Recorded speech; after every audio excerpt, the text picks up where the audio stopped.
we're live, we'll give it give it a quick second for some people to join. That good stuff. Sounds good to me. Give it like a minute or two, and then we'll get started. I can try to make sure this isn't perfect. Just out of frame. That's why you wear a black shirt, a black lavalier mic. Problems with the headphones, It's like that's true. I really tried to get a lav mic working. There's a wireless kit, but for whatever reason, it just was way too quiet and didn't really want to work. But which kit were you playing with? The Rode. What is the it? Wygo? Video. Okay. No, not the Go. The filmmaker kit. The kind of precursor to the Go.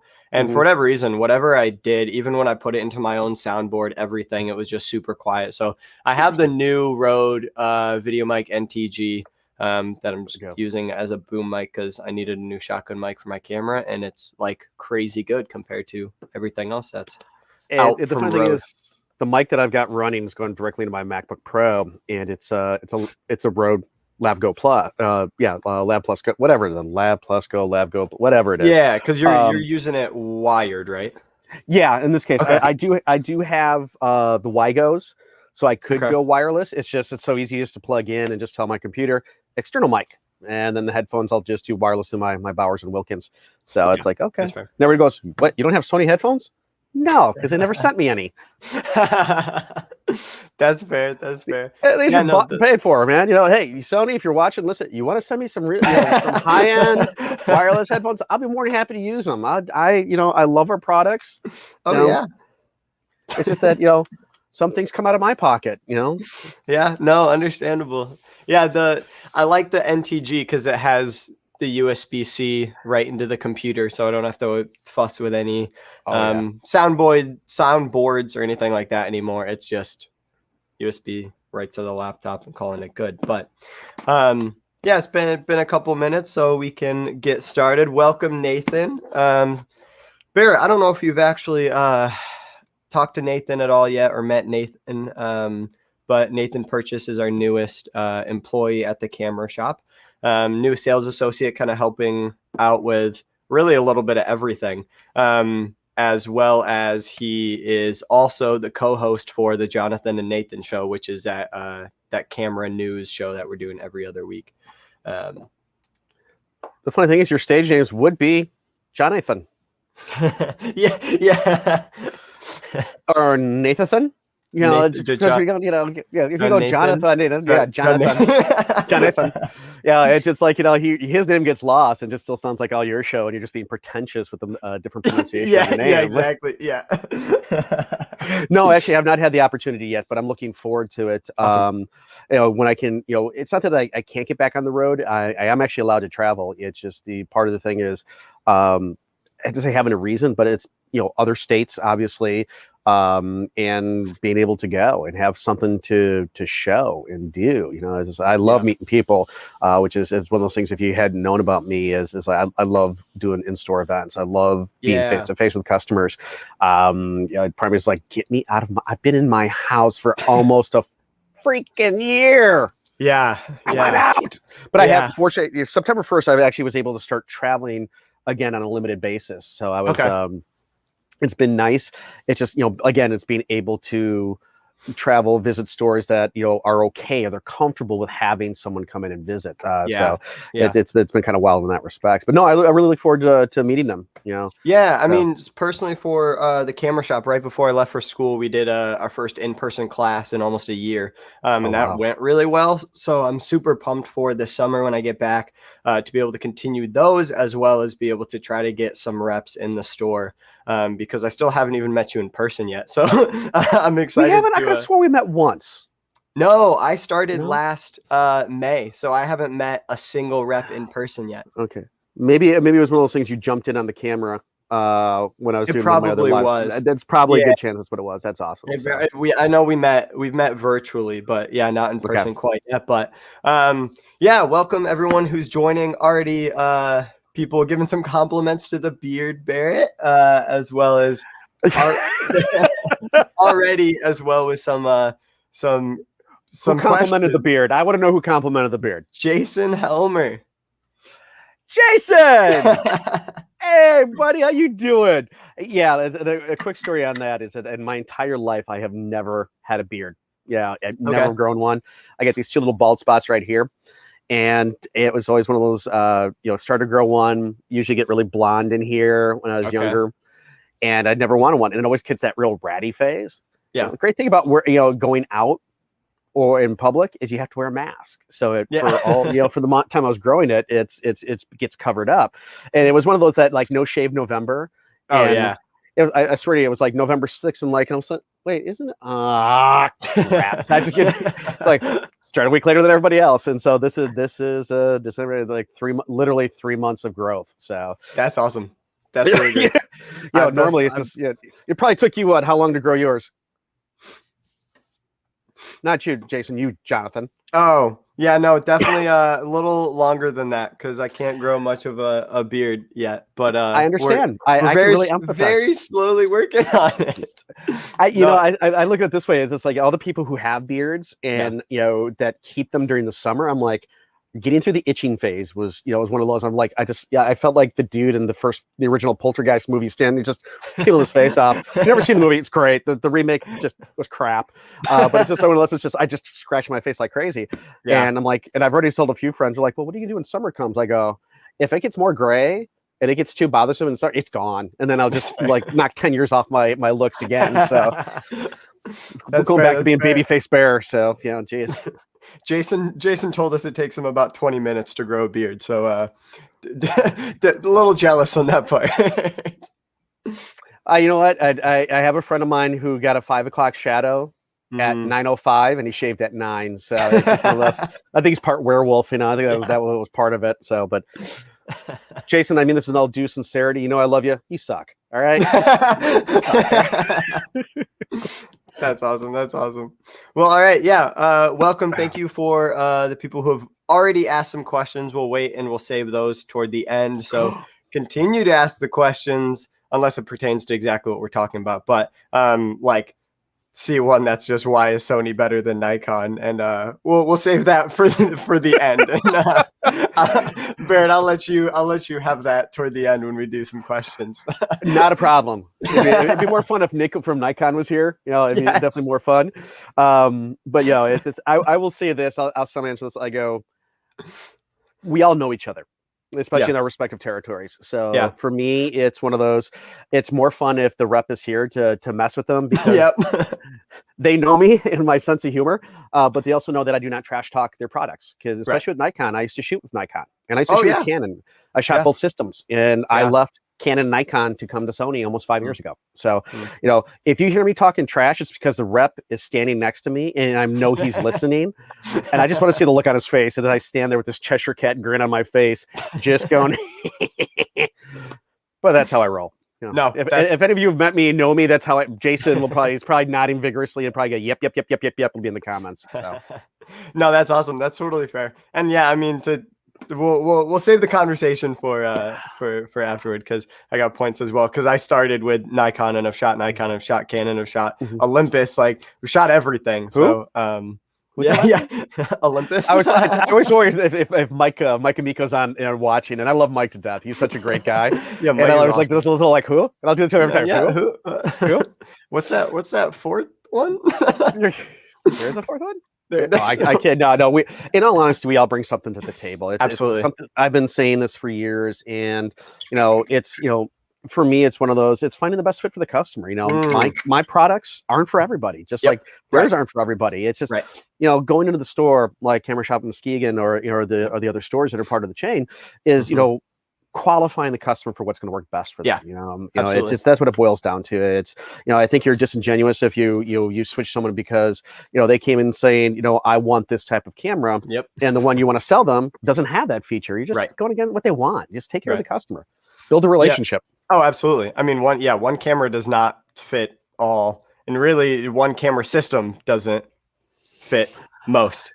No, it is difficult. I mean, for me, it's one of the advantages of being single. It's my money. I can do with it what I want. So for me, it was like having both Canon and Nikon. A real quick kind of crazy story. Going back several years, I was working for a now defunct camera store, and the girl I was dating at the time, we'd been together almost 4 years at that point. And I was getting to the point where I'm like, okay, I've been thinking about it. I'm like, well, maybe it's time to get serious about it. And out of blue, she goes, you know what? I don't think I'm ready for a ring. I'm like, okay. And I went and bought 3 Zeiss manual focus lenses for me. And she's like, what? So she tells the story to my brother, because my brother and my now sister-in-law were all out to dinner when they came up to visit. I tell that story, and he looks at me. He goes, you didn't. She looks at him and goes, he did. So, you know what? I still got the lenses. That's all I'm going to say. Reliable. They're fantastic. That's awesome. It's also a true story. I was about to say that. I can actually tell you, we were sitting downtown at Pizzeria Dewey's, waiting for our deep dish pizza south side, and then when it came down, so it was hysterical. So that's awesome. Well, all right, we'll kind of actually fully get started. Were we supposed to be doing something at this time? Is there stuff we're supposed to talk about during this, or are we just kind of? I don't remember. Was there? I think there was something today with like photos, and photos, cameras, and something with something. Is there a new camera or something? Photos and steak sauce or something like that. Steak sauce on photos. That could be it. We'll get. I think that's something. We derailed, and once we get back on track, I'm sure we'll be fine. But right now, we are gone. All right, so go ahead. You start. Your house rules. Yeah, thank you everyone for joining us. My name is Jonathan from the Camera Shop in Muskegon. At this point, you guys probably have an idea of who I am, and probably many of you already know Barrett from Sony, our Sony rep for the store. At this point, barely needs an introduction, but no, just come on, bring it. Just keep going. Get so modest, right? Yeah, right. And humble.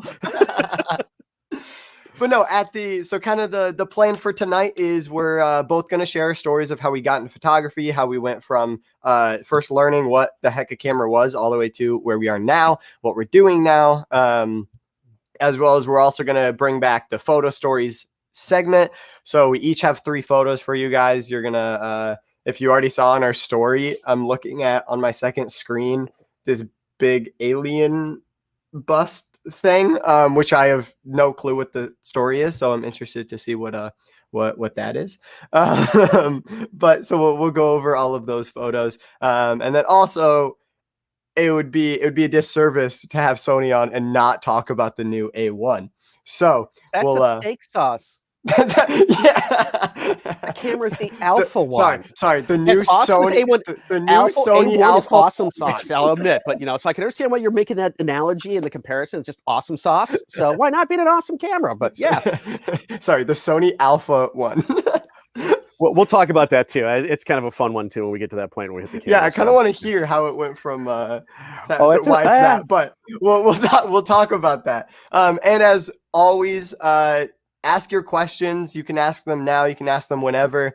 And if it pertains to what we're talking about, we'll ask it right away. If not, we'll all ask it at the end. If it doesn't pertain to what we're talking about, I'll still ask me anything. We'll still probably ask. Ask us literally anything. Like Nathan just asked us, what is your favorite steak sauce, though, for real? I just answered the question.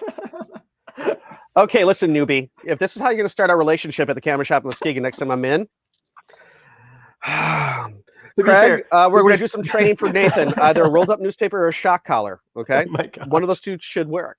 To be fair, with me, yes. To be fair, I think he asked the question before we answered A1.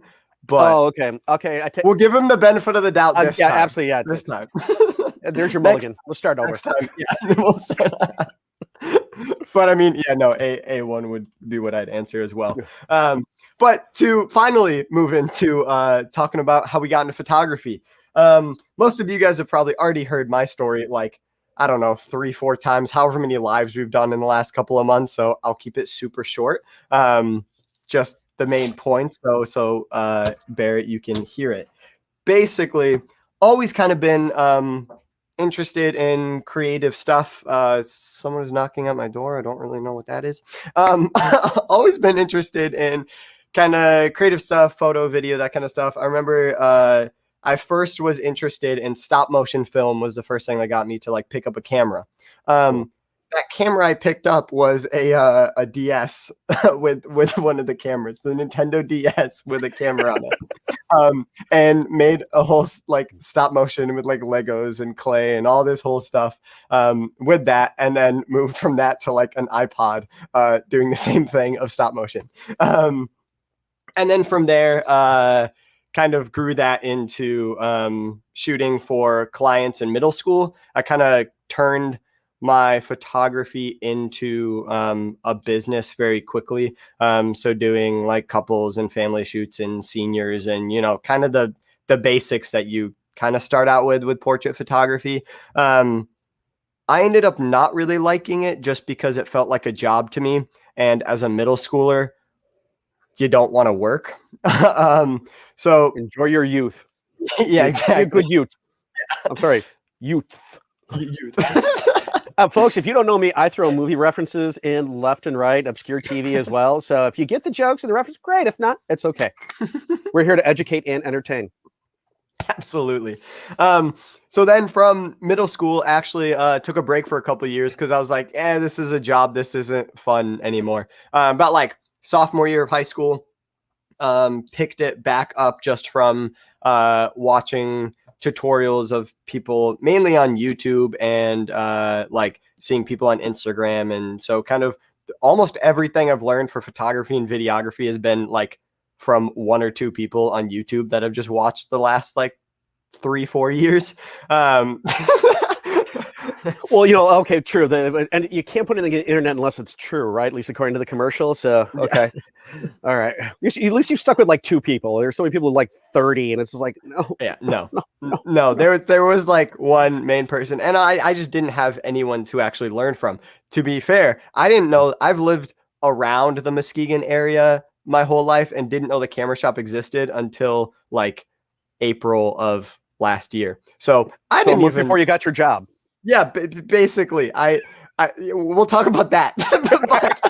Okay, sorry to interrupt your role there. So then first camera was a Nikon D3000. Eventually upgraded that to a D5600.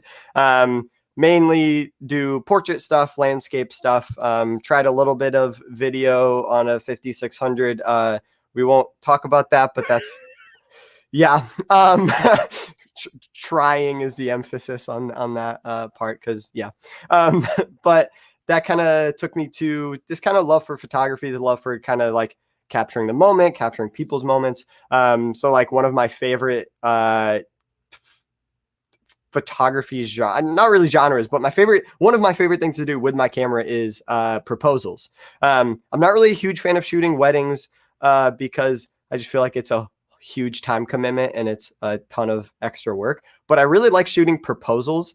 I don't know why, but it's like, you know, one, it's kind of short, and two, it's fun. Like you capturing that girl's face is something that's irreplaceable. So those have become kind of like my favorite thing to do. And then, you know, you throw engagement packages and all of that stuff in there. But in the last like year or two is where I've kind of restarted the photography business and I'm starting to do it more for continuing to do it for fun, which we'll see in a couple of the photos, as well as doing it to help really just pay for my camera gear, to make it offset how much I'm spending in camera gear. So currently I'm shooting with a Sony A7R4. On it is a Sigma 24-70. Also have a 100-400. Oh, that's okay. There you go. Sorry, I wish one of the Sigma guys was here, like Mark Farb or Brian Matsumoto. Yep, Brian Matsumoto. Yep. The funny thing is, Mats could have had this job, but he didn't take it. So you know, it's his fault that everyone's stuck with me. So I tell that to my boss. I go, you see that guy over there? I go, he's the reason you're stuck with me. He said no. He said but no. In Brian's defense, no, awesome. Actually, no. At the time, if for those of you who don't know who Brian Matsumoto is, Brian's been in the photo industry for a very, very long time. Yep. I met him when he was repping for a different company almost 20 years ago. Even for the last few years, he goes, God, yeah, I've known you for 25 years. I'm like, Brian, I've only known you for like 17. He goes, it seems like 25. I go, for you, it probably seems like an eternity. And he just, you know, one of the most gracious guys. And he was, he actually got approached for my job literally about 5 years ago. That's when like the whole process started. It was like in February-ish. And at the time, Brian couldn't do it. He had some other commitments that he couldn't take the job. But he was like, "But I know who you should talk to." So my name got thrown out there. So it's with Brian Matsumoto, who's he's been with Sigma now I think for almost 2 years. Back in the industry, he was out for that little bit, came back, and so it's he is the rep I want to be if I ever grow up. He's he's the utmost of class. So I'm sure everyone's like, you're talking about. Yeah, Brian is just amazing. I love him to death. He is just he's the type of rep I want to be if I ever grow up. So no, absolutely. I have loved getting to know Brian. He is our Sigma rep, and we're hoping to have him on at some point as we're kind of restarting these live broadcasts. Because his knowledge and great personality would be super fun. I will crash that I will crash that event. Absolutely. I just have to start every time I do an event. I'll just kind of slide you the link to get in. So then whenever you decide it's time to just hop in. That's a verbal commitment. I'm so in. I'll do it. I ground my horns down today too. So it's like we're okay, No, that's awesome. But kind of continuing the story, I don't remember where it was. We'll talk about the camera shop. You had a 100 to 400. That other company lens. Of 100 to 400. One of my lenses. And then what else you got there? Come on, kid, let's go. I got that in the last couple of months. I've super enjoyed the R4. We'll see. I'll talk about it when we do photo stories of. It's a beast. But for the camera shop story, kind of when the first COVID lockdown happened, got sent home, I was working at Target, didn't really want to work at Target anymore. And ended up working, driving past it, the camera shop one day. I was like, oh, I wonder if they're hiring. So I sent in resume and, a couple interviews and all that later. I'm now the social media manager.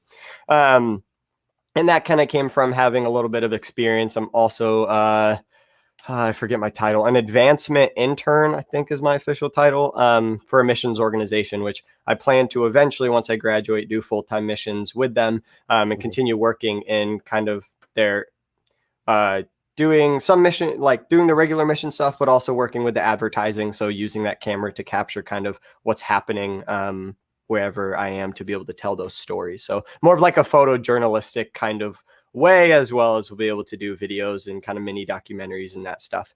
Right now I go to Cedarville University, which is in the middle of Ohio, in the middle of a bunch of cornfields. And I'm majoring in biblical studies, and I'm also minoring in film. So that it kind of, increase that video knowledge. Really gives me an excuse to play with my camera as well, which I've enjoyed the most about this semester, being in specifically my video tech class. But so that's kind of my quick little sort of where I'm at now. But so Bear, how did you get started? How did you end up working for Sony? Well, working for Sony, it's having the incriminating evidence on everybody. Actually, no, you actually heard the story how I got, somebody got the start going for Sony. No, I actually got my start long before you were born with this thing called film. Not the thing you get in your teeth, but to be fair, I actually started shooting film like a couple months ago, and I'm super enjoying it a ton. But I'm very surprised you'll ever hear these words come out. This is probably the only time you hear me say "thank you, millennials" ever escape my mouth. Is that they've helped keep film alive? Yeah, that's true. That's and true. It's one of those things where it's very retro, and it still has this great look and feel. And I know you guys do film processing over at the camera shop, so which is fantastic. For me, I started back in the day when I was a kid. My mom used to tell me stories that I used to grab the camera. And then I remember one time, I guess I grabbed it, the flash went off, and I just thought that was neat. And then I couldn't get it to go again. So she said I headbutted the camera, and then the flash went off. So nice. I started to associate headbutting the camera to get it to go off. Now, see, the continued traumatic brain injuries may have contributed to the way I am, but would be too far. Because remember, the time those cameras made of metal. Yeah, this is Irish. This is mostly an Irish German skull. I can run through a wall like a juggernaut, but nevertheless, it's like eventually, granite does crack after repeated blows. but no, so I used to play around, and my parents never knew what was going to end up on the roll of film. And then when I was about 6 years old, she literally put a camera in my hand and said, "Okay, look through the viewfinder, make sure you see your grandparents and I, push the button when I tell you, and don't put your finger in front of the lens." Yep. And after that, it was all downhill from there. So it's just like, grabbing the opportunity to take the pictures, and this is going back, to 110 film. All right. Wow. So yeah, I was like, isn't that what they put in medium format? Oh, no. 110 is much smaller. It's 110, not 120. So it's a very much smaller film format. And then it always, was playing around with point and shoot 35s. And then when I went into high school, actually started to learn more about photography and, of course, exposure triangle. And we were working with Pentax K1000s. And then when I hit 18, basically I was like drinking my other mother, my other father. This, basically, for all intents and purposes, my stepmom, my stepdad, gave me a Canon AE1 program, which was a manual focus camera. Part of the reason is because I was one who was always using it at family functions to shoot, and I was the one who knew how to use it. It's like, here, take this thing. We can't with just a little point and shoot. Fantastic. That what you're doing, we can't do it. I'm like, okay. Plus, at the time, it's like the younger extended family. It's just like they couldn't focus fast enough to keep up with the kids. I could.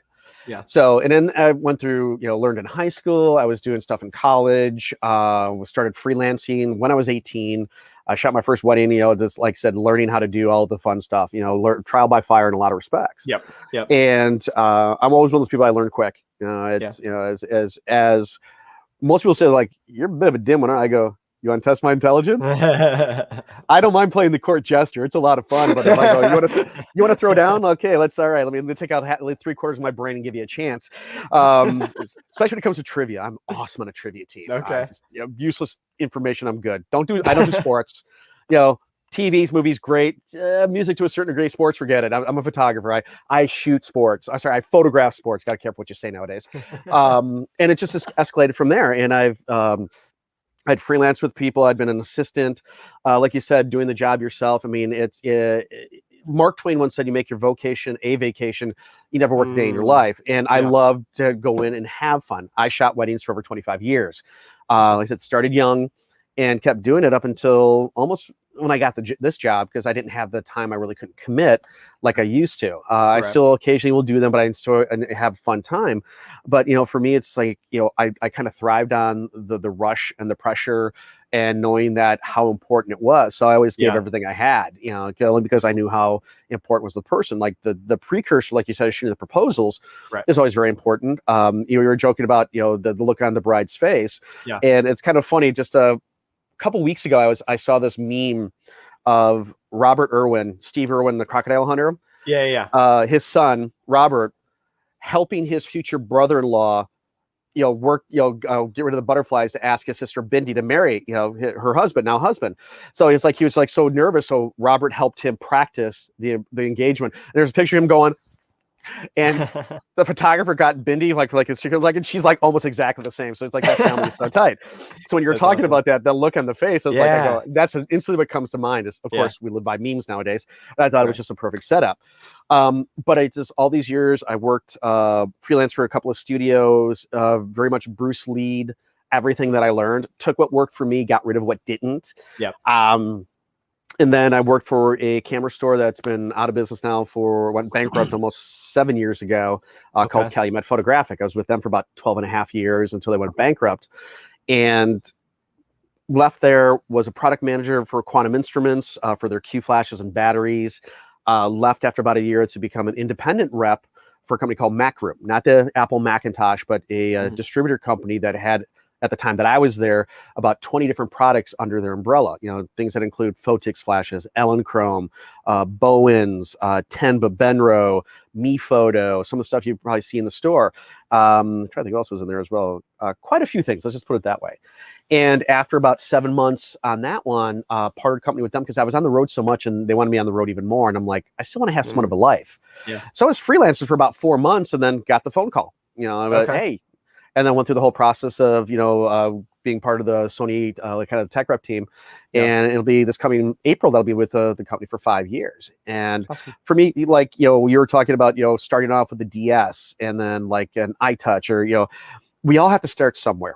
And, however you get on the path, I don't think really matters. It's just that once you get on it, stay on it. And then you'll have those times where, you know what? I just want to sit and rest for a while. And I went through those too. It's just like, I don't want to do photography. When I worked in a lab from the time I was like 19, I did that for almost 9 years. I was like, there's times I was like, I don't want to do any pictures. I just spent 8 hours today printing some other person's pictures who doesn't know the difference between an F stop and a bus stop. Yep. And real quick, I had this guy come into the store one time. His mantra was, it's a Leica. It's a $2,000 camera. It's the best camera in the world.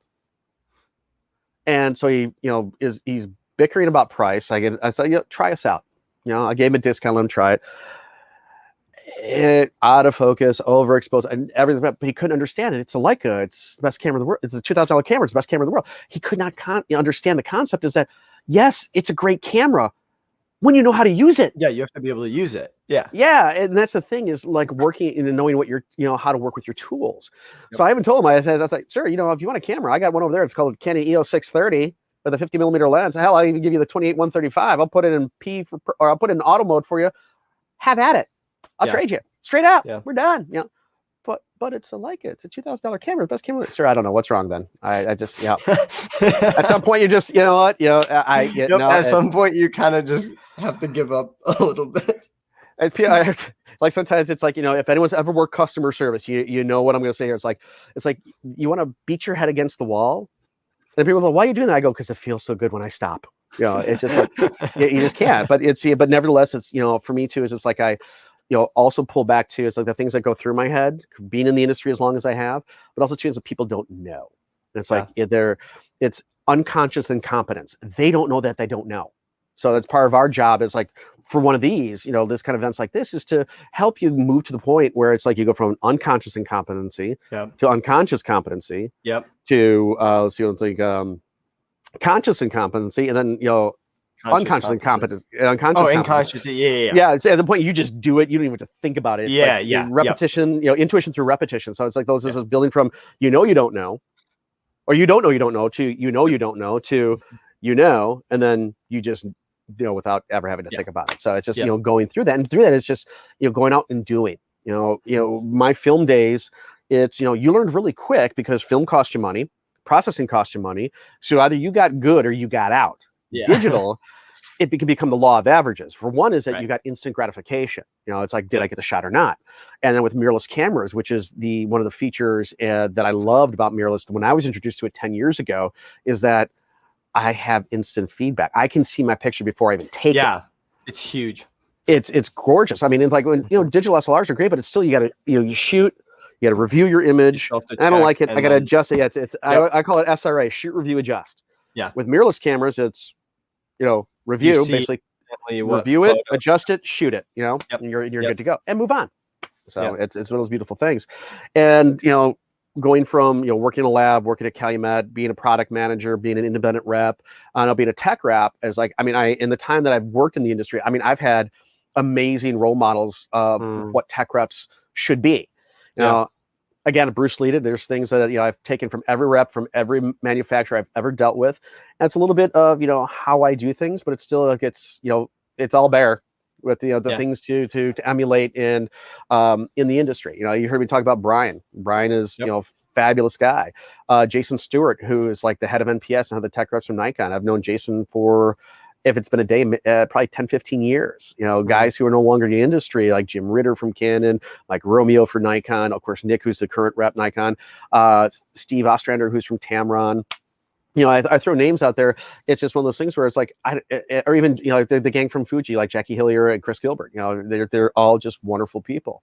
Yeah. And it's just, being able to recognize is that, being in the industry, having the opportunity to play with new gear. And I came to mirrorless because I saw it as the natural evolvement of the industry. Yeah. And also too, was like when I saw it 10 years ago, I was not ready to jump on board at that time. I just, I went in very skeptical, but I'm always willing to listen. I'm always willing to have a conversation. And at the time I'm like, okay, is this going to be like advanced photo system, APS film from the mid 90s? How many people remember that? Your hand did not go up. Yes, exactly. You weren't even alive. You weren't even born in the mid 90s, were you? Nevertheless, kids today, I got T-shirts older than you, and that ain't even a joke. But no, it's just one of those things where, is it a fad? Is it going to go away? And I want to make sure it's going to stick around, because I've already in my camera bag, I had Canon and Nikon in my bag. Even had a little bit of Fuji with like the Fuji S2 series, the S series, and it's just like, you know what, I don't want to invest in something if it's not going to be around. I'm not that I've got money to just throw out. It's like I try to invest right. Spend the money once. Think twice, spend it once. Is kind of what it boils down to. And then it was watching everything that was happening in the industry. And then back in 2015, I almost got into a mirrorless system because my job working for Mac Group, I'm like, I didn't want the big bag with the Canon and Nikons. I wanted something small in the car seat next to me that was still better than a smartphone. It was better than a point and shoot, and I'd have the ability to play. And the two companies I was looking at, and honestly, I have no problem saying this. Sony probably hates that. I was looking at Sony and I was looking at Fuji. Those are the two camera companies I was looking at for mirrorless. Because not just to that company Amico deals with, whatever their name is, Olympus or Panasonic, because they were micro four thirds. It was a smaller sensor. At least with both Canon, with Fuji and Sony, is that you had APS-C, and at the time I was looking, Sony also had full frame. So it's always one of those, okay, which way do I want to go? And left Mac Group, so I didn't have to spend that money. And I was like, okay, it's good, bad, we'll see what happens. 4 months later, I get a job with Sony, and everything I was looking at from Sony shows up on my doorstep with a lot of other toys to play with. And that's how I look at it, toys, boys and their toys. Oh yeah. Again, if it ain't fun, why do it? I do this because I love doing that. I love meeting and talking with people and just having those kind of conversations. Yeah. So for me, it's it's just like what did mirrorless bring to the table? Yeah. Well, even a year ago, you said the future of photography is mirrorless. Well, the future is now the present.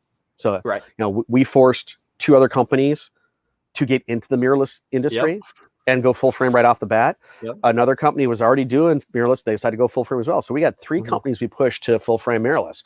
And you know what? They've pushed back on us. Guess what? We're pushing back on them. And the person who wins is the customer. Absolutely. It's like hey, look at this. Oh, wait, look at this one. What are you looking for? Yeah. So, I mean, it segues into our announcement on January 26th. Which is the 35th anniversary of the Bears winning Super Bowl 20,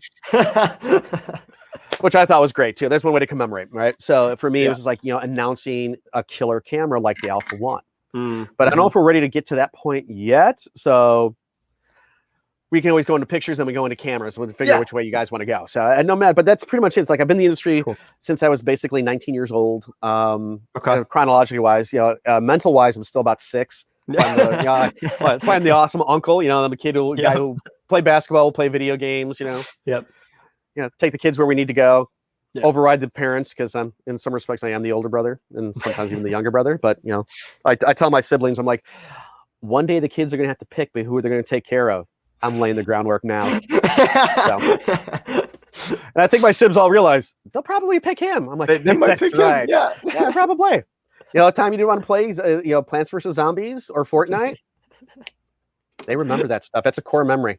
Yep. Yeah. No, that's awesome. I think that's a great story. And I think it's a good point of, people are always asking us. People all the time come in asking us, oh, what's better, Canon, Sony, Nikon? Like, what's the best camera or whatever? Like, just because they're curious or because they come in wanting to buy the best of the best. And that doesn't exist. Like, it's all at this point. I tell everyone at this point, every camera manufacturer is worlds ahead of what they've even been 5-10 years ago. Like, every camera that's out right now is so good for what it is that it just depends on what tool you're looking for. It depends on what job you're trying to do. Like, so depending on what you need depends on what camera you need or what camera system you need. It's not Sony's better than this manufacturer. This one's better than this one. It's like, no, it's what fits best for your actual needs. Yeah, exactly. And then, well, yes, I will throw those out. It's like, wait, unbiased. Did you just contradict what he said before? I will throw those comments out. But no, it's just, again, it's finding out what the customer needs is what it boils down to. Before I joined Sony, I was shooting Canon and Nikon, and everyone's like, you shot both systems? Yeah, I did. I was like, why? Because at the time, for a couple of reasons. One was that each had certain strengths where the other one was weak. It was very much a yin and yang. It's just like, okay, it's great in this area, but it kind of is not as great over here, and this one is great where it's not over here. Right. And between the two systems, I mean, I had probably close to 20 grand invested in between the two systems. Yeah. Which is, that ain't chump change. I mean, that's a car. That's a down payment on a house. I mean, it's a really fun weekend in Vegas. Let's face facts, okay? So, and it's always one of my favorite lines to say, but it's also, there's truth to the statement. It's just how I deliver it. But, it's, turning my back on that kind of investment. And I'm talking, that's lenses. We're not talking bodies and accessories to go along with that. I mean, that's glass alone. Yes. Yeah. And also, too, is looking back at those times where, every generation from the other guys was always like a spoon feeding. It's like, this is what we're going to give you because we want to give it to you now. Yeah. Where mirrorless, and this is not just us, but all the mirrorless companies were saying, well, you know what, we'll see your spoon feeding, and we'll raise you snow shovel worth of features every generation. Yeah. So it's just, and that's how it was. I'm like, okay, this is where everything was going, and I'm just like, and I could get behind it. That was part of it too. Is like, could I look a person in the face saying this technology is awesome, and yes, I can look you in the face and say, yes, it's awesome. I left those guys to come to these guys, and I left a lot of money sitting behind. To do this. Yeah. Absolutely. And I don't regret it. And I haven't looked back. So Right. That's awesome. Another question quick popped in, but we'll save that to after the photo stories because we want to move on to those. Yes. So our first one up, the one I hinted at, the self-portrait of Barrett here. Yeah, it is. It takes time to look this awesome. All right. It takes a little work. All right. Okay. So that is called Eugene. Now, Eugene, okay. Yeah, it's called Eugene. He's actually part of a series. I actually have I actually own his brother, Eulogy. Maybe one day I'll show it, but he looks a lot like that. But same but different. So Eugene there was created by a friend of mine here who lives locally. His name is J. Anthony Kozar. He's a local artist. The guy is amazing at everything, artistic-wise, except for one thing, photography. Okay. Couldn't take a picture to save his life. And then I can't sculpt something like Eugene. I can't do watercolors. I can't make special effects prosthetics. That's one of how Anthony actually makes a good chunk of his living. And he did the last season of Fargo. All the practical effects were done by him. Not to mention that he was also on a reality TV show called Face Off on Sci-Fi Channel. He was on season 4, and he was the season 4 winner. I mean, he's just his artistic talents are just absolutely incredible. I mean, so it's where it's like kind of yin and yang. It's like, I can't sculpt do all the stuff that he does, but he can't do what I do. Yeah, absolutely. So that's why he and I are such really good friends. So I get to do all this stuff. So to set up Eugene here is that Anthony had been working on this sculpture for a while, plus some other art projects for an art show in California. I think it was, if you were on here, I'd ask him. I think it was Monster Palooza, and we had set up a date for me to shoot it. And Anthony is such a perfectionist that whenever he gives me a date when we have to shoot something, it's like, okay, when are we doing the shoot? And when do you have to leave to go and take it with you? I know it's the day before we have to leave. He has to leave and take it with him. Yeah. It's just the way it is. Yeah. And so it's like, okay, we're doing this. Like, he kept pushing it back. One more day. You're like, one more day. And one more day. So by this time, I got hired to be the tech rep for Sony, and my gear was coming, and I had an idea when it was supposed to show up. So so it's like push back. I'm like, okay. And so it's one of those where he calls me on Monday. It has to be done Tuesday because he's leaving Wednesday. So he calls me Monday. I'm like, tomorrow? He's like, yeah. I go, what time? He goes, can we do it like it kind of later in the afternoon? I'm like, yeah, okay, fine. So sure enough, we do that. So I show up on Tuesday. I go, well, it's like, I go, good. I will see you tomorrow. I go, my sample gear is supposed to show up today, so I have some new toys to try out. He goes, is that a good thing? I go, we'll find out tomorrow. So I could hear the phone, him on the other phone go, what? I go, no, this should be good. So I go to the shoot. I set up my lights. I had the case with my Canons and Nikons in it. So the gear that I had received from Sony on the day before is that I had the gear at that time. So it was A7R2, A7S2, A7 II, 2470 G Master, 8514 G Master, Zeiss 5518, and a whole slew of other glass and other samples that I usually cart around with me.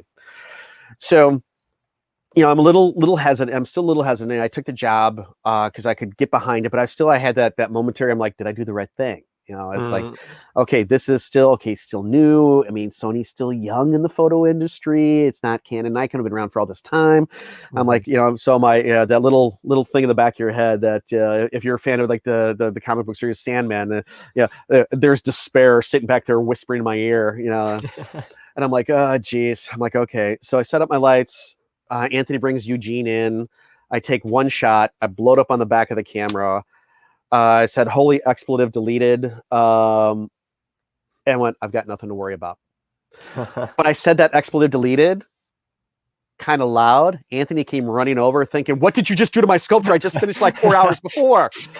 I'm like, no, dude, it's okay. He's like, what I got? So I start to explain to him, okay, here's the Sony technology. Here's this 85-1.4 G Master lens. As I'm explaining the tech, his eyes glaze over like a donut. And he's like, is that good? I'm like, yeah. He goes, okay, turns, walks away. It's like exit stage right. I'm like, and he goes, no, I don't need to hear anything about your techno babble. Just take the damn picture. Just take the photo. Like, okay. Yeah. And so at that point too, it's just like, here's this technology of also sending the image from your camera to your phone. Yeah.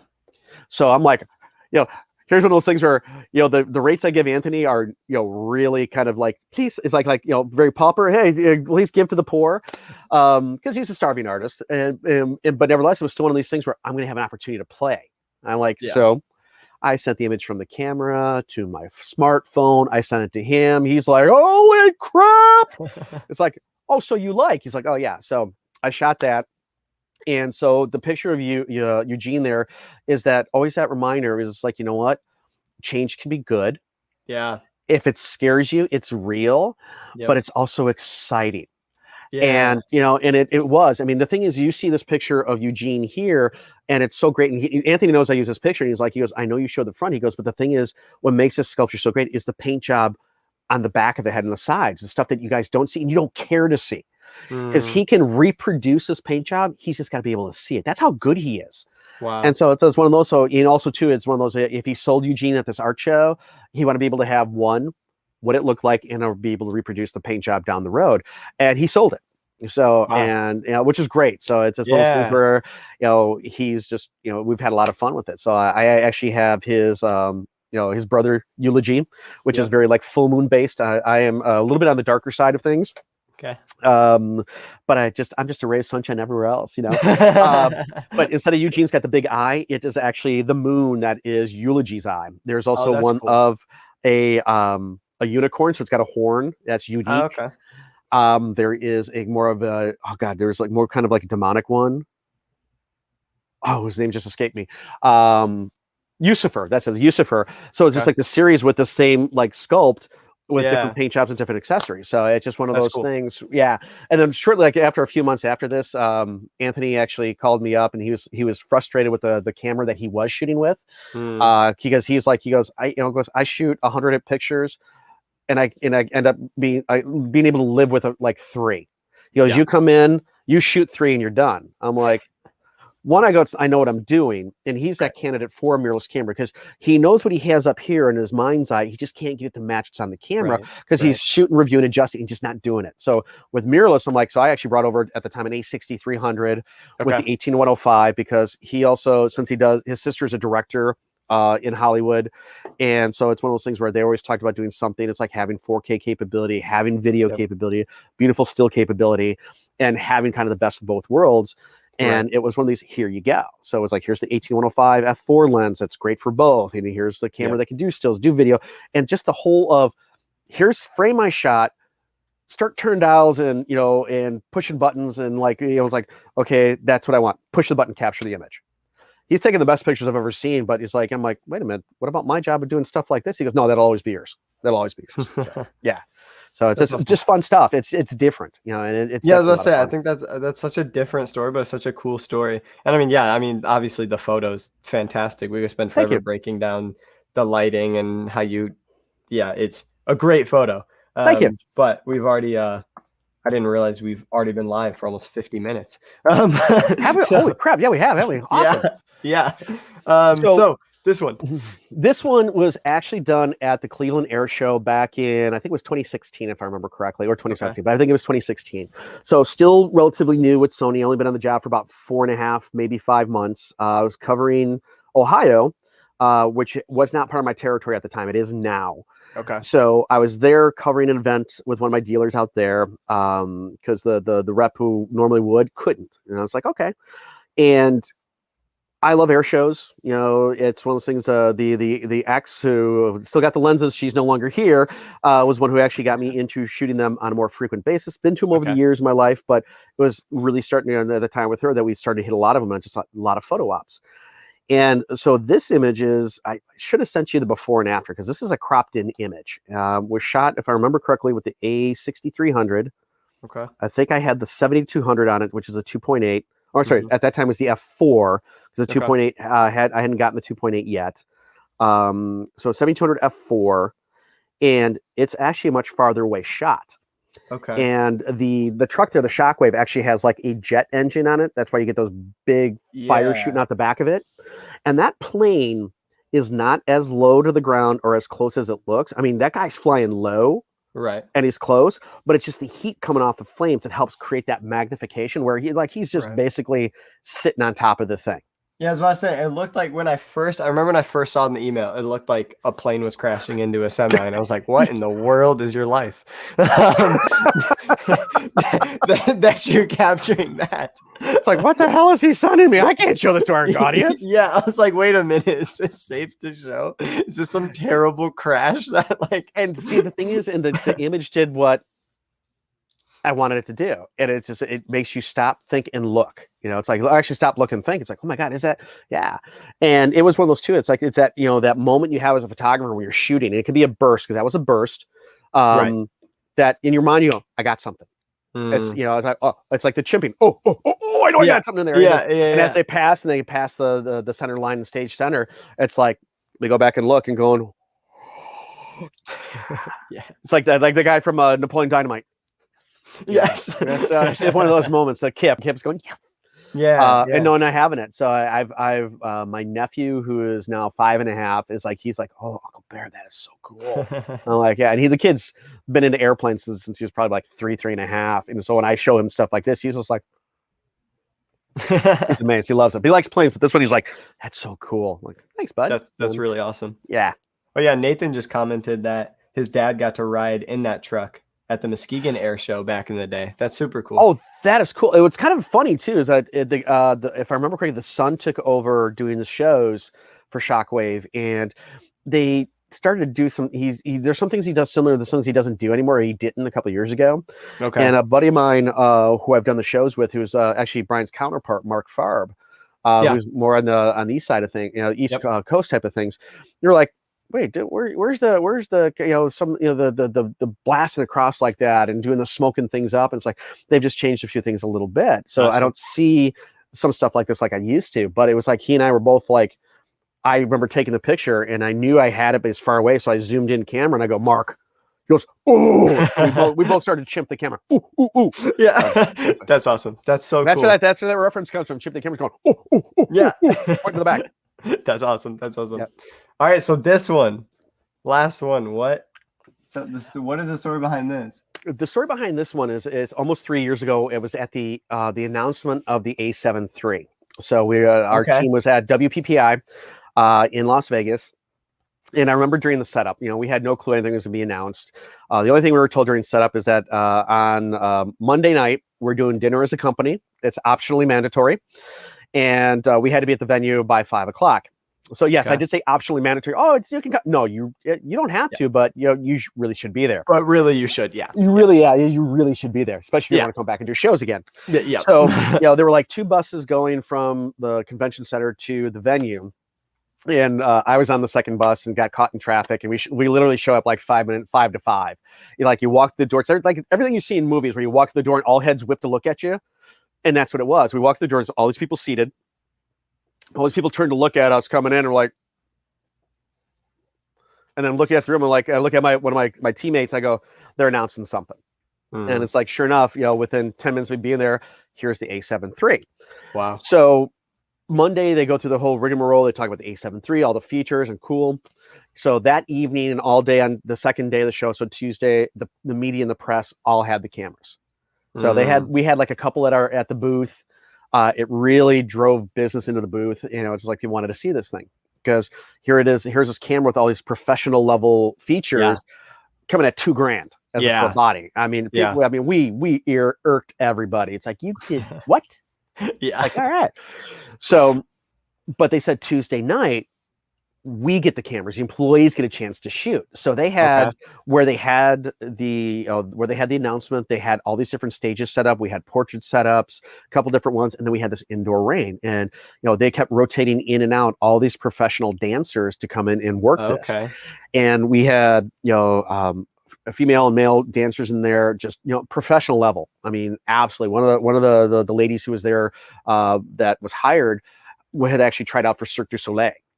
Wow. And she didn't make it. I'm thinking, who's the chick that beat her out? Because if I remember, her name was Kayla, and she is just such clean lines, just absolutely gorgeous. And in like my title slide for my classes, there's a picture of her and him, and it's like that's the two of them. But this one is one of those where I was doing the eye autofocus, on it, and he did this, and this one I think was like I just caught him in a burst. Just kicking the leg around and getting the spray. You just got his face is nice and sharp, and it was cool in color, but I really dug it in black and white. But it was just here's the new camera. Here's the A7 III, 24 megapixels, 10 frames per second, and you're looking for an all-around go-to camera with resolution and features. Here you go. And I just love his look, his expression, just locked on. And I'm like, yep, I like to use this one too. That's really awesome.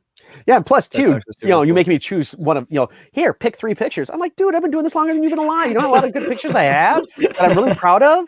I'm like, okay, let's grab these. Yeah, it's fun. No, I think that's such a wide variety of photos, which is really cool. And that's a cool photo. I have more. We'll save those for another time too. So. And I know picking 3 pictures is hard. I'll quick fly through mine because I am running out of time.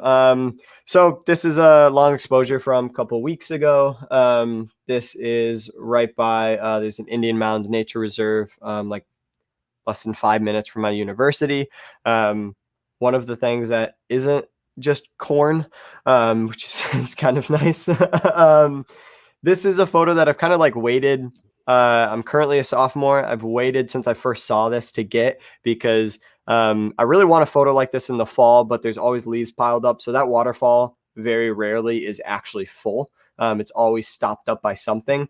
So I went out for this photo shoot and saw it, and I was like, this is like the first time I've seen it actually full. I need to grab a photo. So grabbed the R4, just put it up on a tripod. There's a bridge that I was on that kind of goes across the gorge to get to both sides. And it was simple. It ended up being a landscape photo that I was pretty happy with. I've done a lot more portrait than landscape stuff, so I'm trying to get into landscape stuff more. So I was relatively pleased with how it turned out. I have a friend of mine who used to shoot portraits, but his personal stuff was landscapes. To him, that was his therapy. That was his like his Zen moments where it's like it's just him, nature, and no one in his ear. It's just but he's like, because he was like me. He was a very energetic person and just bounce around. It's like really good people. It's like, but it's one of those things where I need to have that. But every once in a while, you need that kind of You push yourself out of your comfort zone, and that's one thing I'm going to encourage everybody who's tuning in today. Is just like you may be a portrait photographer, you may be a still or macro.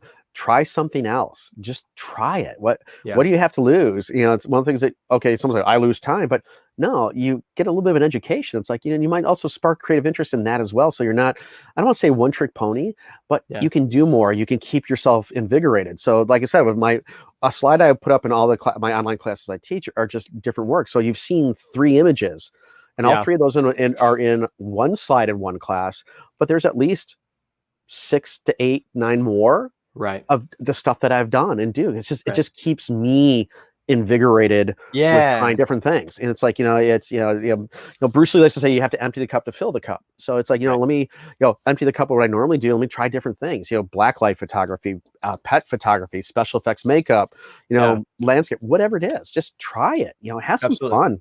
Life's too short. You should enjoy it. No, that's definitely like what film kind of is for me at the moment, because like, yeah, I'm using it to, I'm taking the photos to then post on the camera shop social media. So in a sense, that's partly work, but also it is like I can take the camera wherever. I can use it in a completely different way than my digital camera. Like it's not I'm not getting paid for any of the shoots I do. It's just kind of like my own thing I get to do as this secondary hobby, really, that then also benefits, you know, my job. But so no, I think that's pretty, thought it was all right. Second one is just if Lightroom wants to load. Anyways, just a kind of LinkedIn photo, corporate headshot kind of thing. Something. Man, you photograph so differently. I wouldn't even recognize that was you. Yeah. Nope. No, this was just a friend refreshing LinkedIn photos. This semester, I'm starting to get into lighting, playing around a little bit for these live videos. I have these like these LED panels. So I'm just starting with those because that's what I have before I get into flashes and speed lights, strobes, all that stuff. So just playing around with this. This was my second attempt. I tried them before, sent them over to Kenny Heckheis, who's our store ambassador. You maybe know him. I think I've met him. It's been a while, but I think I cool. met him during one of the events we did a couple years back. Okay. Yeah, and he was like, all right, you did all this stuff wrong. Here's how to fix it. I was like, sweet. So I tried it again. Ended up being pretty pleased with it.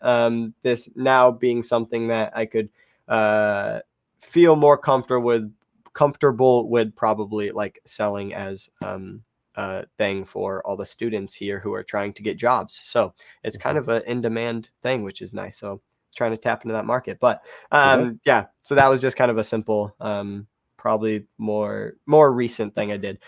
This is from my most recent shoot on I don't know, last Tuesday or something like that.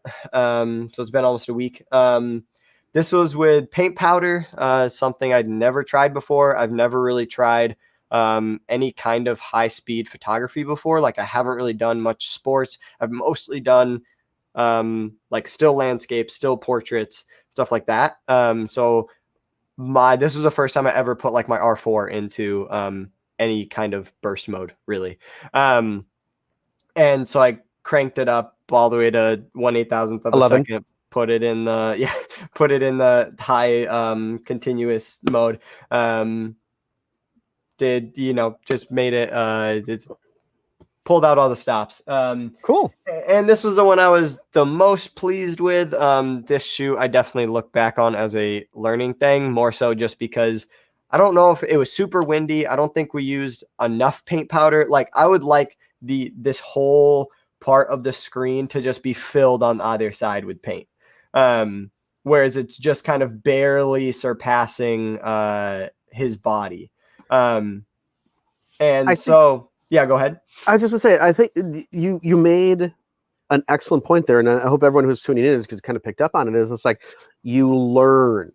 Yeah. Okay. You won't know until you try. You might say, oh, I can do that anytime. Well, the problem's like, well, put your money where your mouth is. But it's like, I know what I can do. I know what I have to do next time. We have a tendency of learning more from our failures than we do our successes.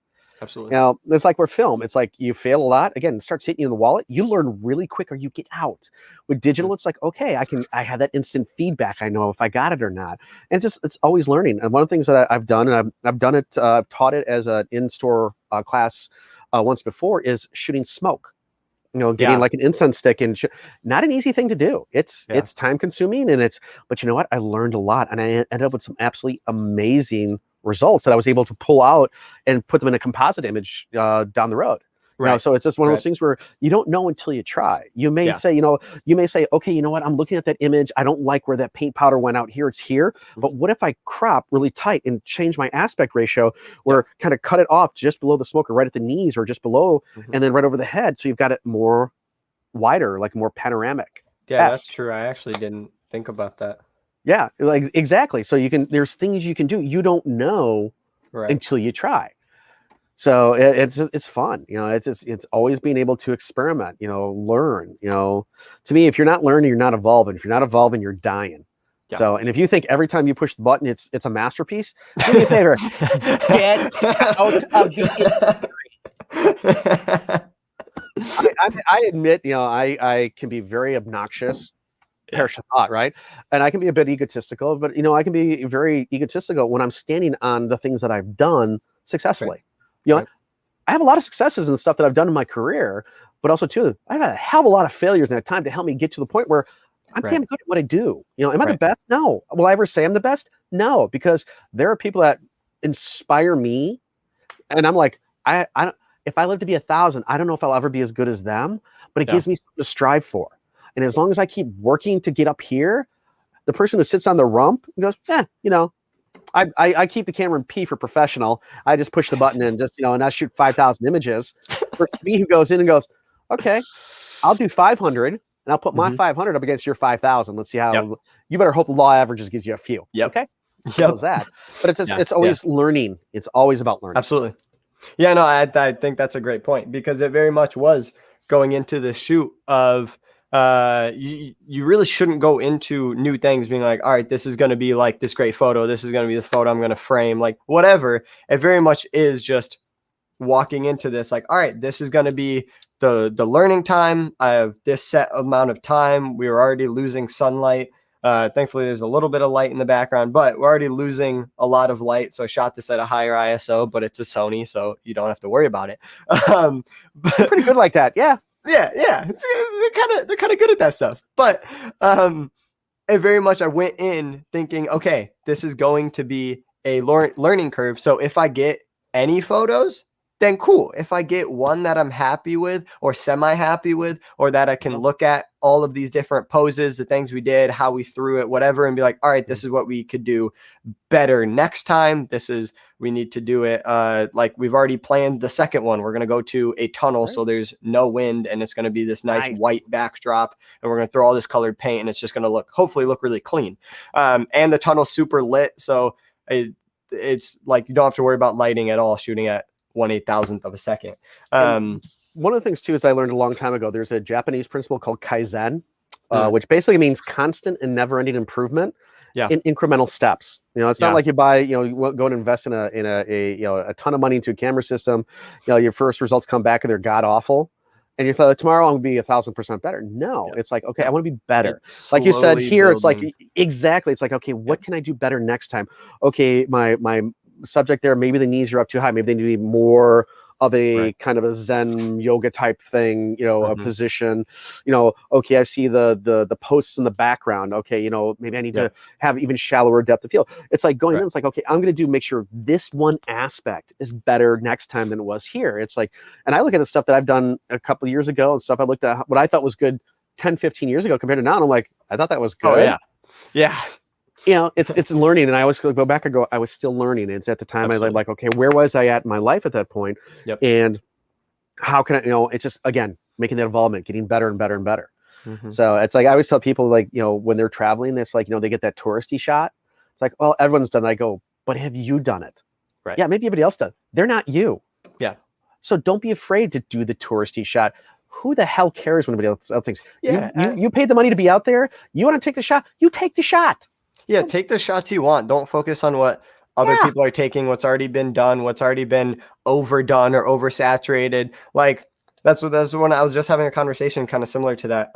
Is where I live in Muskegon, we have lighthouses all over the place, and there's every day there's dozens of photographers at every single lighthouse in Michigan taking photos. So it's like, oh, if you live in Grand Haven, you've seen a million photos being taken of it, but that shouldn't stop me from going and taking my own photos of it. Like, yeah, just because it's been done before doesn't mean you can't do it. Or it doesn't mean when you're like, I'm thinking about doing like this kind of photography, but everyone's doing that right now. Okay, so what? Don't compare for the sake of deciding what you can and can't do, what you should and shouldn't do because of what other people are doing. Like, no, go learn those things for yourselves. Go figure out what works for you, what doesn't, what you like to do, what you don't like to do. And you might as well get the basic shots, the touristy shots, whatever, because then you have at least taken them, and then you can go find the creative shots. You can go be like, oh, this is a composition I've never seen before for the lighthouse or whatever. Right. But so we're at over an hour right now. I am a bit on a time crunch. So okay, so let's do this. We'll do this super fast, then we'll go to questions. All right. Okay. So we'd be remiss in our duties if we wouldn't at least talk about the Alpha 1 and brings Yes. it back to our story before.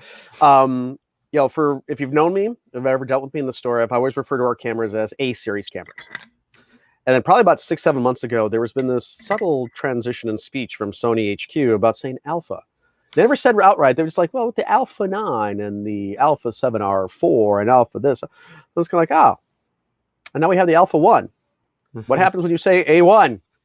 We get steak sauce comments. you get steak sauce. I still get steak sauce comments. And it's going to be the thing. It's just like I said, the other vendors out there, they're my road family. And we're very much like an Irish family. We screw with each other left and right. So I know I'm going to get A1. I wouldn't be surprised the first demo I do when we're all back together, I end up with a ton of A1 sauce. And I'm okay with that. I truly am. So what I got here for you guys is it's technically like the 10-minute. See, can you still see my screen? Yeah, let me add this. They should be able to see it now. All right, so it should be like full screen now. Yep. So really super quick is on January 26th, we did introduce a brand new camera, which is the Alpha 1. In my almost 5 years with Sony, we have never had a camera we called our flagship. A lot of people said the A9 was our flagship or our A7R series was the flagship, and that wasn't the case. Sony has never officially claimed to have a flagship camera because we always had something that fit everybody's needs. You know, you're the video shooter, or you like low light performance, A7S. You like high resolution for doing landscapes. Here's your R series. You know, I would just want a basic model or an all around camera. And I want it full frame. There's your A7 series. I still want full frame, but I want more compact, A7C. Or it's like, you know what? I don't want a bigger camera. I really like the APS-C format. Hey, we've got 6000 series for you. What do you want? So, and this one is the Alpha 1 is our flagship full frame camera. And there is nothing like it that's out there. We came in and we just brutalized everybody with this thing. You know, from some of the rumors I've been hearing is that this thing has been, you know, in the works for like 9 years. You know, waiting for technology to catch up, or the technology is there to do this. I mean, for this camera, since, you know, we do so much in-house development that, you know, whether it's the lenses, the motors for our lenses, the chassis, the design, you know, this camera has a new shutter. It's got a new imaging sensor. It's got a new processor, you know, a processor that we introduced in the A7S III. And sadly, kids, I'm going to be bouncing back between A7S III and Alpha 1 like you wouldn't believe. So get used to it, because I'm still trying to get used to it. But it's, you know, but even the viewfinder, you know, we introduced a 9.44 million dot electronic viewfinder in the A7S III. You know what's funny about that? It's the least thing you're going to use on an A7S III, because most of the people using their video, they've got external monitors. You're probably talking 99% are going to have an external monitor, or they use the flip out screen. They're not using the EVF. This is the beast for the EVF. You know, it's like a things to come. The taste of things to come. That's what, in my opinion, the 9.44 was on the A7S III. It's like, get ready. Also, the Bions XR processor, or Bions XR, always depends on who you listen to at Sony. Again, I'm a big kid. When I was aging and watching TV, it wasn't the Bionic Man, it was the Bionic Man. So that's how I look at it, which I'm sure will get me in trouble. The new imaging sensor.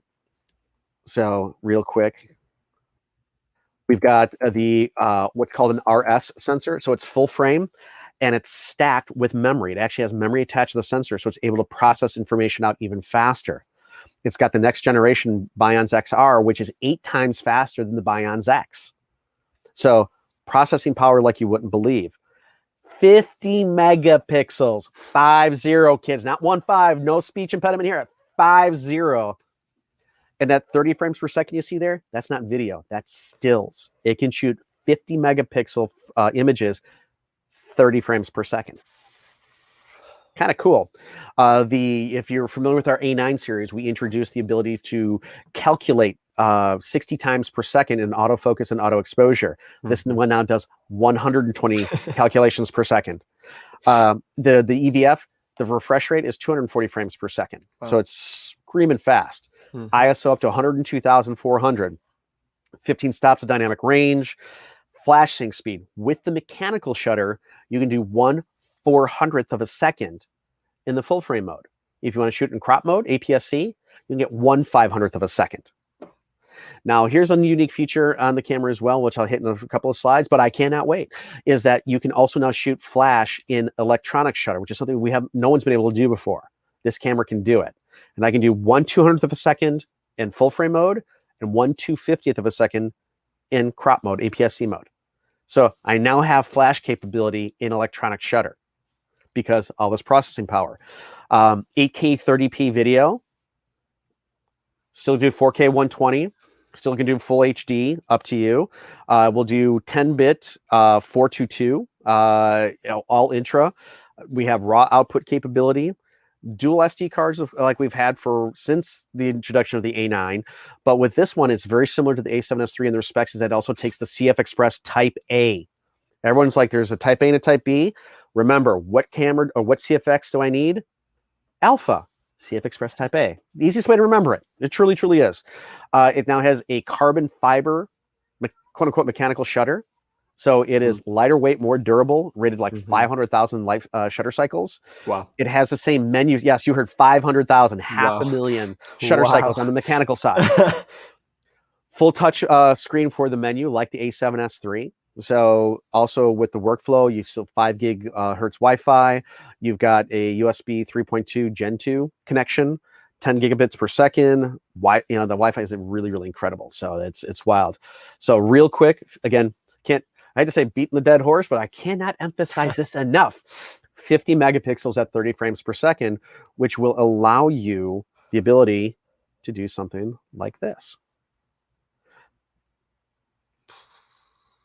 So if you think about it, that's 1,500 megapixel worth of images in 30 seconds. Good night. Is it past your bedtime? Do we let you go? Is that why you're complaining about time? No, just like here. I mean, shooting wildlife. A9s, 20 frames per second, awesome. I've been able to capture shots with the A9, especially my air shows, on one pass that I couldn't do on my previous cameras, which could be 5 frames per second or 10 frames per second. Right. Now you have 30 frames per second. You're like, you want to get that where the tail feathers are just over the water, the claws are fully extended, the wings are back, and the tips, you can see the tips. Yeah. Dude, the biggest problem you're going to have now is how many good images you have to go through. That's a good problem to have, That's a very good I shot like 1,000 images and they're all good. Or, there's 900 that are great. I was like, that's a good problem to have, That's a really good problem to have. Oh, yeah. Exactly. So kind of like the new Exmor RS sensor, you can see where it's got, the memory that's right onto it, the sensor, the processor, all making this camera unbelievable. Again, 30 frames per second. It keeps on tracking. And you can actually assign the frames per second to 5, 10, 15, 20, and 30. Now, not all lenses are capable of doing the 30 frames per second with the autofocus. All lenses are capable at 30 frames per second when you're in manual, like manual focus. But the cameras that can do autofocus and still have 30 frames, I can't remember off the top of my head. I was trying to think about it right now. I'm like, is it 13? No, it's more than 13. But they keep getting better. There may be some that come down the road with a firmware update on the lens to be able to really complement the 30 frames per second. But if 30 is like, I'm burning through cards too much, knock it down. You got enough buffer in there where you can do 165 JPEGs, 155 compressed RAW. If you're doing 15 frames per second, you're talking 1,000 JPEGs. That's virtually like nonstop. Again, the whole 120 calculations per second. Really sticky with the real-time tracking because of that extra processing power. If you are doing, you're worrying about electronic shutter and getting like distortions, this thing is, I love the A9. I truly do. This one's like this for me. The Alpha one is if I can only buy one camera to do everything. This is for me. This is it. Yeah. Because I've got 8K video. Right. I've got 30 frames per second. I've got resolution. I love res. Jason Helmer and I have had this conversation. It's like, I'm a res guy. Yeah, I really, really am. 24 megapixels, surpasses 35 millimeter film, but I like my 40s and my 50s and my 60s. It's beautiful stuff. Yeah. If you're working in gymnasium lighting, what's the problem? Especially electronic shutter is that you can get banding. Well, now you have, we have an anti-flicker mode that can actually pick up on the frequency of the light's pulsing. But if you really want to fine tune it, you can fine tune the flicker free. Run. I'm glad you're here to Authentic Frontier Gibberish. Flicker free shooting. So you can actually dial like 1/50.1 up to like 1/8064.5. So you can really fine tune it. So you can shoot in electronic shutter and not have banding. That's really nice. Yeah. Again, our 15 stops of dynamic range. With the Bion's XR, it's just like the color reproduction. It's just gorgeous. Absolutely gorgeous. 92% of the sensor is covered in focusing points. 759 phase detection, 425 contrast. Now, we have all been amazed at this next piece of info I'm going to share with you, which you can see on your screen. You still have 759 phase detection when the camera's in crop mode. Wow. Everyone's like, how's it do that? It's like, it's Sony Elven magic. That's all you need to know. But yeah, no, it's just like, we're still like, it's like, how are they pulling it off? But yeah, no, it's actually, 759 phase detection autofocus points when you're in crop mode, which is like 21 megapixels, if I remember correctly. Low, like I said, with the low light performance, -4 EV.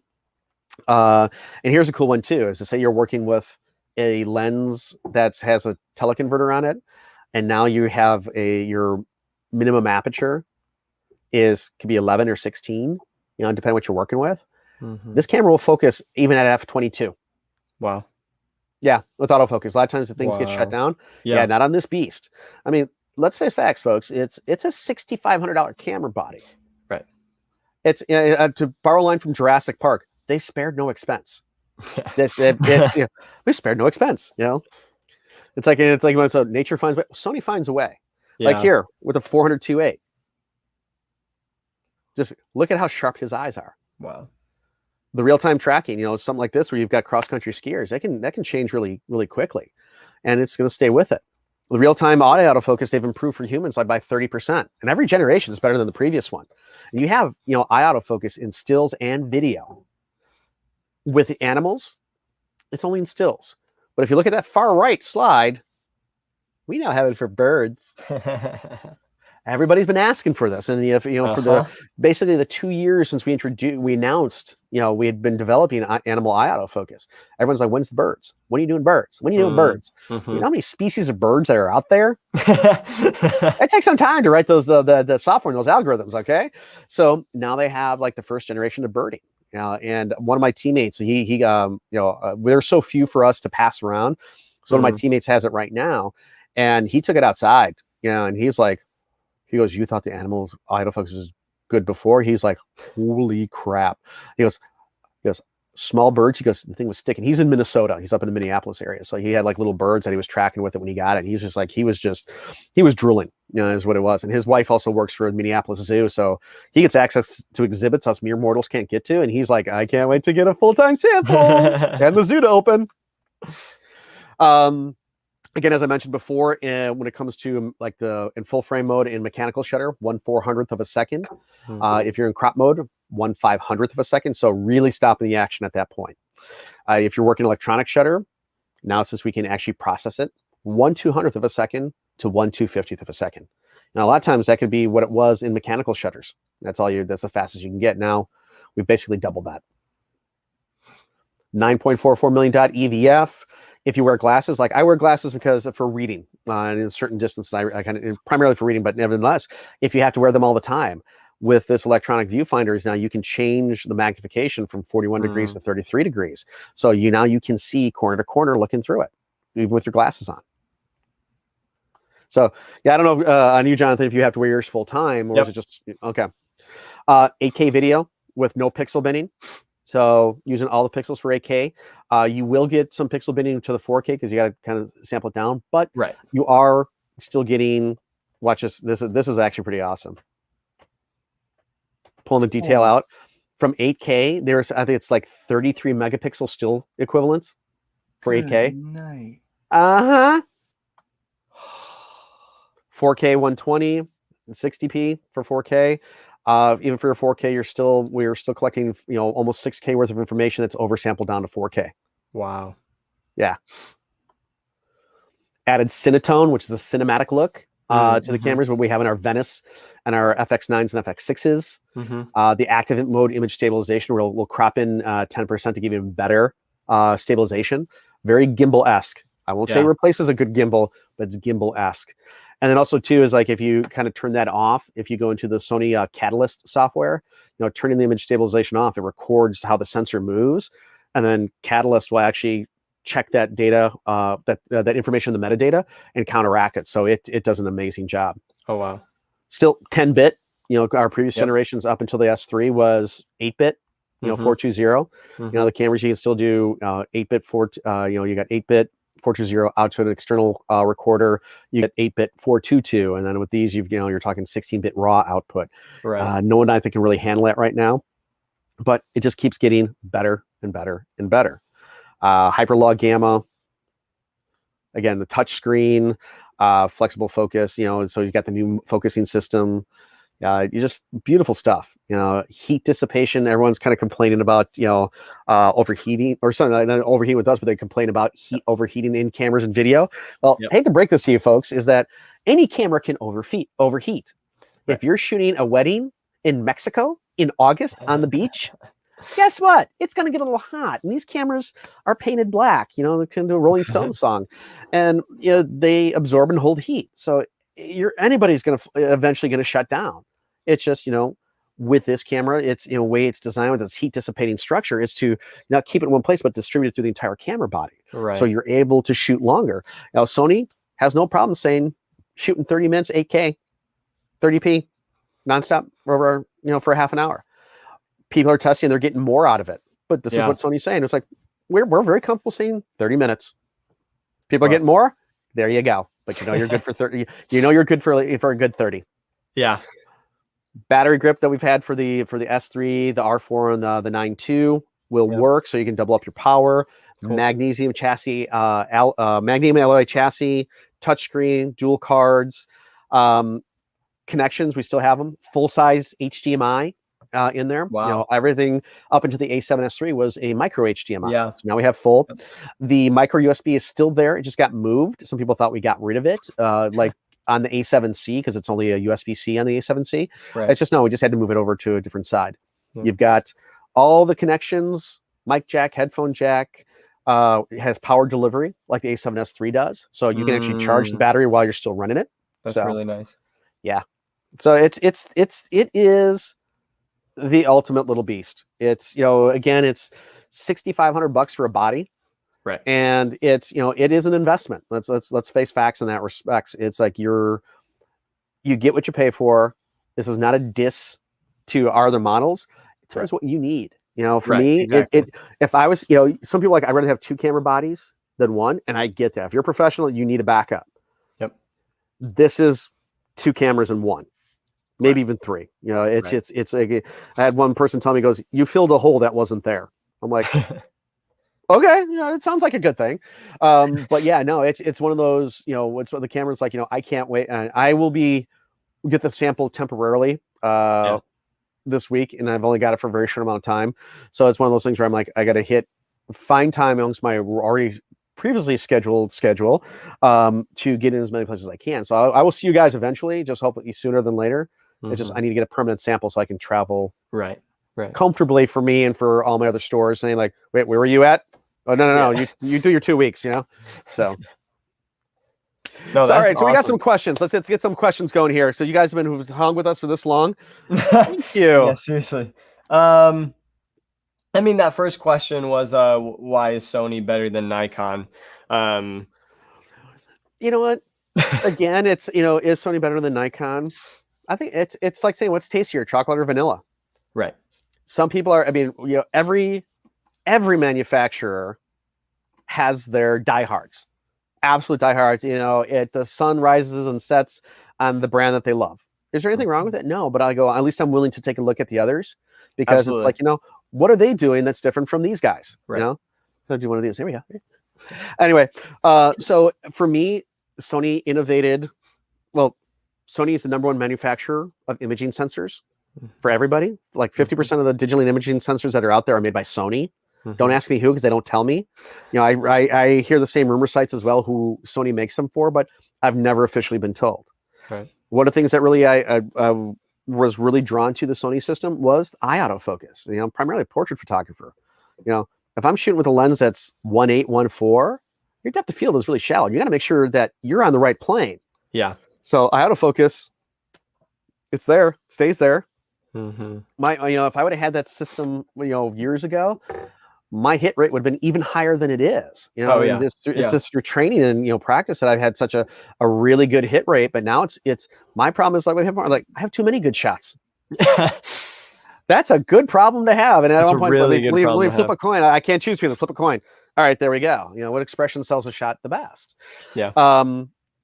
And they're always innovating. And every generation, there's something. There's more to it. Look, we got sensors with stacked memory onto them.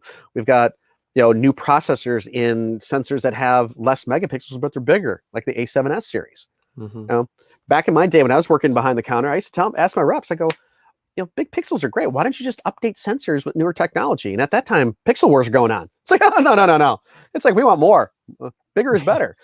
But Sony, ever since the A7S, it's 12 megapixels in 3 generations. And every generation, you're like, holy crap, that's amazing what you can do. Yeah. Yeah. And it's like, and also too, it's, why is it better? It's just like, I just think mirrorless has really introduced innovations. And I think at one point when you get too big, there's a lot of hubris. It's just like, well, we're so-and-so, we've been in this issue. It's like, you know what? You gotta, it can be very much a David and Goliath thing. And when Sony first got into it, to me, it was like, Sony was like, these are the company that makes PlayStations and Walkmans and Blu-ray players, and now they're going to play in the photography industry. Mm-hmm. What are they going to do? Look what they've done in a very short amount of time. Right. So, and you know what? It lit a fire under everybody else. Absolutely. So, yep. It's a beautiful thing. Yeah, I mean, I can speak personally to it as a photographer and a videographer that went from other manufacturers to Sony. I mean, like I said, I'm shooting an A7R4. I picked Sony in general because it was a full frame mirrorless camera, because in my opinion, mirrorless is the future by far. And I want full frame because I want the highest quality images I can, as well as the best low light capabilities. So the A7R4 was kind of that good choice because it's a 61 megapixel sensor. So it's ridiculously huge file sizes, which is, I have to shoot in compressed RAW, or I would be able to take like 2 photos. Why don't you buy some bigger cards? Listen, I do need to do that as well. A 2 gigabyte card, man. It's like, that 256 megabyte card. That's why you're getting 2 images. Yeah. I rock 32 gigs there. I need to step it up at some point, but I mean, I can take a couple hundred anyways. Right now. Well, the funny thing is like it's like up until the Alpha 1 was announced. Yeah. Like I said, I'm a res guy. I mean, for me, if I can only have one camera, it would have been an R4, because I can start here. It can always go down. Yes. If this is what I'm shooting, I really can't go up. You can never go out, but you can always go in. Yeah. I mean, you can, but you're going to sacrifice quality to do that. Here, if I start here, I can always repurpose. I can always repurpose down. Yeah, so absolutely. I completely get that. So yeah, and as well as, I mean, I autofocus in video, which, I mean, at the the Alpha 1 has that now as well, but when at the time it was the R4 and the and then eventually the S3 as well. So that is huge, that I can do whatever I want. I can come way up here and it'll focus on my hand. Maybe it won't. Yeah, focus on my hand, and then it snaps back instantly, and it's on my eye, and it's very quick. Going from, like I said, the camera I had before, where the few video projects I did for school and whatever, I had to basically completely manually focus all of it. I like autofocus. I'm someone who likes autofocus. I'm someone who wants to have... You're used to it. I want tracking. I'm all for that. I've always had autofocus. I grew up on autofocus. So, back in my day, walk to school 5 miles uphill in snow each way. It doesn't matter if it was July. I went to school. And also too, kind of the funny thing is it did real quick. There's like, people like, why Sony better than other companies? I think one of the things that we do differently that kind of sets us apart is that Sony does listen. There are things I used to put in my reports that I'm like, does anybody even read these things? And then in September of 2018, they announced animal autofocus was in the works. I was like, They were developing that. I'm like, other things. I actually remember putting a recommendation for an A7C is having that rangefinder style body Yeah. of And a the full frame. A6000. Exactly. So I'm like, Yep. and then after some, I'm like, if I put anything in those reports to entertain myself, thinking that no one's reading them, actually, I'm like, I just have a job tomorrow or next week. But also, Okay, too, I have a question then. but let me So finish the up. out- One last comment. Yeah, is that go. Yep. one thing that Sony has that no other company has is a movie studio. I mean, out of the camera manufacturer. So when it comes to our video side of things, they talk to DPs, directors of photographers, directors. So they in those two, they used to be two divisions, stills and video. Now we're one division, Right. digital imaging, and they play together really well because they like to play together. Not because mom and dad told them they had to, because they actually like to. Because so they work they so share well together. Yeah. Yeah. But yes, please. Yeah. Your question. And I think, I mean, to that, I think that's why you can get this I mean, the S3, you can get this ridiculous video quality in a small mirrorless body. You don't have to have a cinema camera. Like when that first came out, because I'm just someone who's always been interested in gear. So, I watched all my usual people of reviews. And there's people that like when the FX6 came out as well, they tried that, but then also their S3. And it was mixed, but there were people that stuck with the S3 because it was small, it was compact, they could throw it in their pocket, and it was doing everything they needed to. As well as, I mean, could talk about the FX6 and how it's like crazy good in a million Another class, ways, another time where we've already run over so much. Oh for my everybody. gosh, we are very. I'm sure people over. started going into the bottle right now. Oh my god, these guys are still going. It probably still going. is. So very quick last question. They ask, do you ever think there'll be a day where you can just swap out the sensor instead of having to keep buying new bodies? Before that, I forgot I had a question. The Alpha 1 has a completely new menu system. Just like the A7S III. It's one of those where if you've seen the A7S III menu system, that's what you're going to get in the Alpha 1. Yeah. It's the exact same thing. Now one thing I didn't mention is that the A7S III actually has a flip out and variable aperture. We call it a flippy screen as a joke, where the Alpha 1 does not have that. It's still a tilt screen, but it does tilt at a different angle, but it does not flip out to the side like the A7S III or the Alpha 7C, A7C. So two questions with that. One, can you ask them to do firmware updates for like the R4 and the rest of the Sony cameras so we can get that new menu system? Or is that already in the works, do you think? I really hate to say this in the respects is that we keep asking. Okay. Me, it's just like, because my argument is because, I used to be a customer in photo stores. Then I worked behind the counter, and now I'm a tech rep. So I mean, I understand all aspects of it. And my argument to HQ is that if I buy, say, I already have an A7R4, maybe I also have an A9, and now I add an A7S III. So I have my speed, I have my low light, and I have my resolution. I have two menu systems that are the same and one that's different. Why can we have, even if you can't do the touch screen to pick the menu, but having the same layout, so you can go from the full one body, it's like this, so they're basically matched, and they're just quiet. They don't say anything about it. So I believe me, that question has been asked a lot since the A7S III. All right. So hopefully we'll see it in the future. I hope so too. Some things too, I think it could be also hinge on the hardware that's inside too. Just because the hardware maybe is part of the problem. There's things we can do firmware update wise. There's things that we can't do because of hardware issues. So that may be it. But part of me, I'm like, well, if I completely buy that, but okay, I have to live with it. Yeah, they do sign the paychecks. All right, so like 30-second answer, because I really do have to get going. So to answer that question about the sensor, do you think cameras will eventually have like interchangeable sensors? You know what? I wish I could answer that question. I would have thought when they went from film to digital, where you could actually take off the film door, that would have been the perfect opportunity. But I think part of it is because of dust getting inside the camera that you run into it. I think, ecologically wise, and I'm not a tree hugger. I'm smart enough. Like, I use rechargeable batteries. I don't do alkalines. It's not that, I'm that, extreme as some people can be, but but I am conscientious. I'm like, less material. Can we like recycle to a certain degree where we could do that? I don't know. I mean, keep in mind too, it is business. It's one of those things where, coming out with new products on, whenever they do, every company does it. Let's just face facts. It's like there's, whatever the roadmap to, I don't get that map. I don't get the GPS or Right. the wait for it. Right. I'm just driving around with my head out the window with the radio down going, what's next? So, Yep. so I think it's a great question, and it'd be nice to see that, where even say, okay, can I send my camera body in to have it updated? I think that would be brilliant. And you know what? I'll put that in my report. Sony listens. You know, whether or not they act, I know, but it'd be one of those. You know, if we're going to really kind of go green and lower our carbon footprint, what about being able to do something like that? Right. You know, recycle the body to put a new sensor into it. Mm-hmm. Yeah.